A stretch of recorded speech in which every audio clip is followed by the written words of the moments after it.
நான் ஒன்றும் சாப்பாட்டில் குறைஞ்சவன் இல்லை. தேவை இல்லை என்றால் நிறுத்த வேண்டும். அதுதான் உணர்வு கட்டுப்பாடு.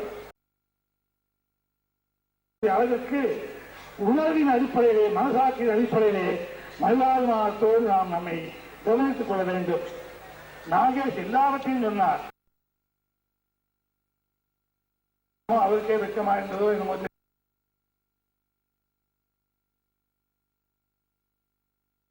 சொல்லியிருக்க வேண்டும். அதை நான் சொல்ல விரும்பவில்லை.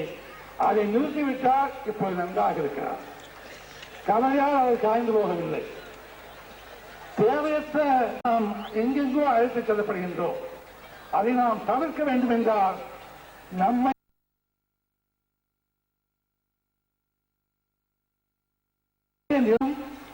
இங்கே எண்ணி பார்க்க வேண்டும். தம்பி சிவாஜி அவர் சொன்னார்கள், ஒரே தாயினுடைய கையிலே அன்னத்தை உண்டு நாங்கள் வளர்ந்தவர்கள் ஒரே படுக்கையில் படுத்திருந்தார்கள். உண்மை. அவர்கள் தாயும் எங்கள் இருவருக்கும் உணவு அளித்திருக்கின்றார்கள். என் தாயும் இருவருக்கும் உணவு தந்திருக்கின்றார்கள். அப்படி வளர்ந்தவர்தான் நாங்கள். அது மட்டுமல்ல, இந்த இடம் ஒன்று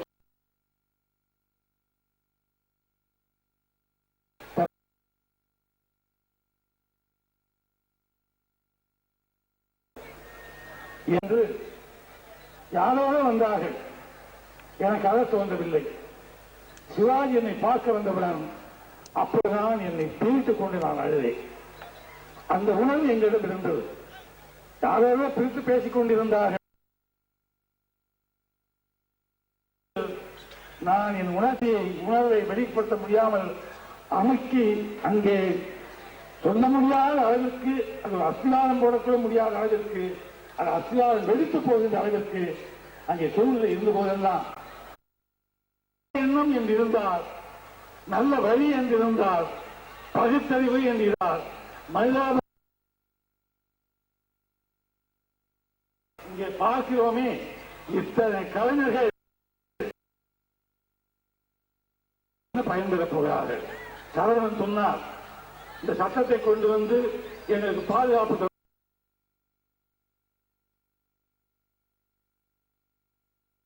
இல்லை. எவ்வளவோ மன்றாடி கேட்டார்கள். எவ்வளவோ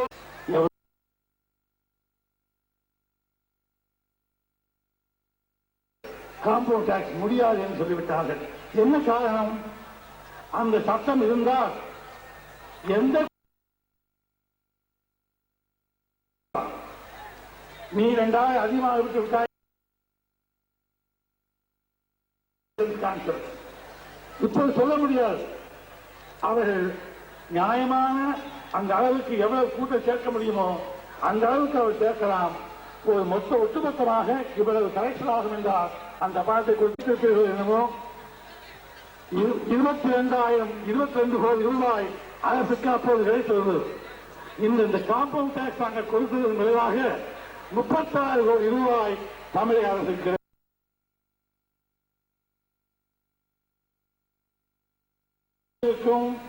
இந்த 14 கோடி ரூபாய் இடைவெளியே எங்கெங்கோ போக வேண்டும். அதையெல்லாம் தடுப்பதற்கு காரணம்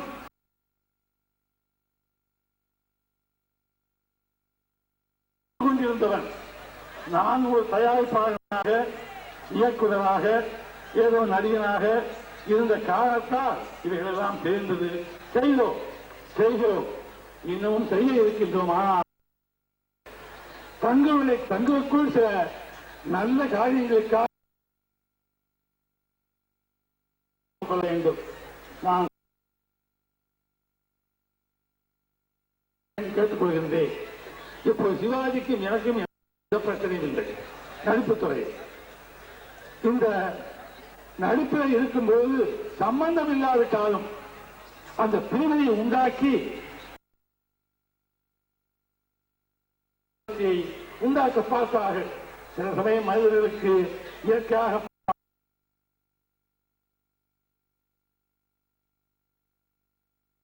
எனக்கு நம்பிக்கை ஏற்பட்டிருக்கலாம், அவருக்கு ஏற்பட்டிருக்கலாம். ஆனால் முக்கியமான கட்டங்கள் நாடு, மொழி, இனம் இவைகளெல்லாம் விட்டுவிட்டு அதைத்தான் உண்மையாக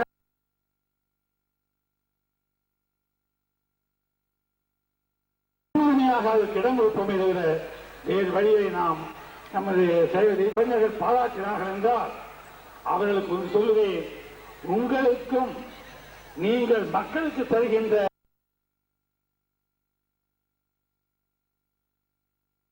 பாடங்கள், நல்ல வழிமுறைகள், நல்ல செயல்முறைகள் கொண்ட கதையை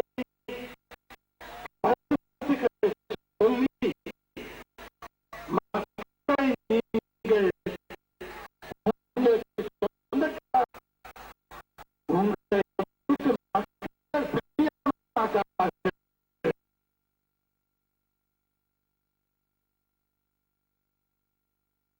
இடம் பிடிப்பீர்கள் என்று பாக்யராஜுக்கு நான் சொல்லுகிறேன். அவர் விளையாட்டாக சொல்லுகிறார் என்று கருதாதீர்கள். அவர் அந்த நிலைமைக்கு வந்துவிட்டார். மற்றவர்களுக்காக சொல்லுகிறார். சொல்கிறேன், பாக்யராஜ் மூலமாக அனைத்து தம்பிகளுக்கும் தங்கைகளுக்கும் பெரியவர்களுக்கும் நான் சொல்லிக் கொள்வது, நீங்கள் ஒற்றுமைப்படுங்கள். ஒற்றுமைப்பட்டு நீ ஒரு அமைப்பை ஏற்படுத்திக் கொள்ளுங்கள். அந்த அமைப்பின் மூலமாக நீங்கள் அரசை அணுகுங்கள். அந்த அரசு மக்களுக்காக செய்கின்ற காரியத்தில் நல்ல கலையை, பகுத்தறிவை, மொழி உணர்வை, நாட்டுப்பற்றை, இந்த ஒருமைப்பாட்டை நீங்கள் சொல்வீர்களானால் அதற்கு இந்த அரசு நிச்சயமாக உதவும். நான் நிச்சயமாக நிறைவேற்றப்படும் என்பதை இங்கே உங்களுக்கு நான் சொல்லி, நீங்கள் அனைவரும்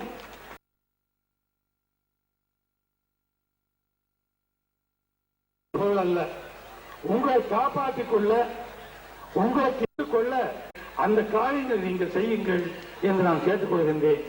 நான் வருத்தத்தோடு சொல்லுவேன், இப்போ சில படங்களை பார்க்கும்போது எனக்கு மிகவும் வருத்தமாக இருக்கிறது.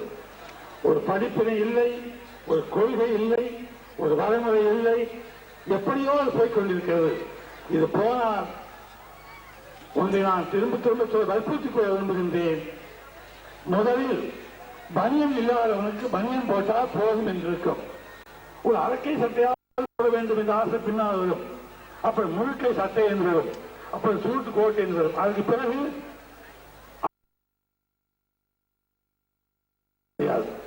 அவர்கள் மக்களுக்கு ஒரு வழியை ஏற்படுத்திக் கொடுத்து ஒரு ஆசையை தூண்டிவிட்டீர்களா, அவர்கள் எந்த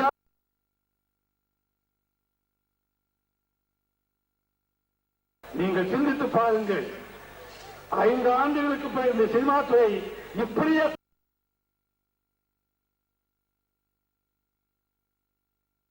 மக்களை நீங்கள் திருப்திப்படுத்த முடியாது.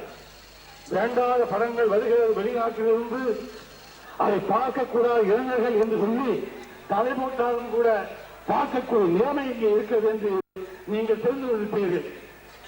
இங்கே இருப்பவர்களுக்கும் தெரியும், அதை தடுக்க முடியவில்லை. ஏன்? சில ஆபாச காட்சிகள் வந்து மனிதனை அந்த காட்சியில் பார்க்க உங்களால் கொடுக்க முடியாது. திரைப்படத்தை அந்த காட்சி காண்பிக்க முடியாது. ஆங்கிலத்தில் சொல்வது போல் ப்ளூ பிலிம்ஸ் என்று அழைக்கப்படுகின்ற பாத்திரங்களை சிருஷ்டித்து கதையை கூட அமைத்து அந்த வேதனையோடு சொல்லுகிறேன், மக்களுடைய அது தோற்றுவிக்கும்படியான நிலைமை உணர்த்துவார்கள். மக்களுக்கு நீங்கள் ஒருமைப்பாட்டு சொல்லுங்கள், இல்லை என்று சொல்லுங்கள், மக்களே உயர்வுதால் இல்லை என்று சொல்லுங்கள், மக்கள் உழைத்து பிழைக்க வேண்டும் என்று சொல்லுங்கள், மக்கள் படித்து முன்னேற வேண்டும் என்று சொல்ல உயர்ந்தவன் என்று சொல்லுங்கள்.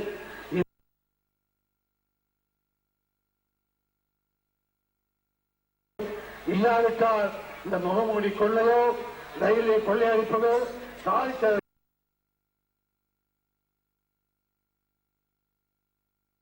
எங்கேயும் வருகிறது. குழுக்கு வழியே பணம் பறிக்க வேண்டும், பணம் சம்பாதிக்க வேண்டும் என்ற ஆசை இது திரைப்படத்தில் இருந்தாலும் சரி, வேறு வகையில் இருந்தாலும் சரி, நான் ஒன்றை மட்டும் சொல்கிறேன், மக்களுக்கு ஒழுங்கு ஒழுக்கம் இவைகளை கற்பிக்கின்ற படமாக சிரித்து சிரித்து அவர்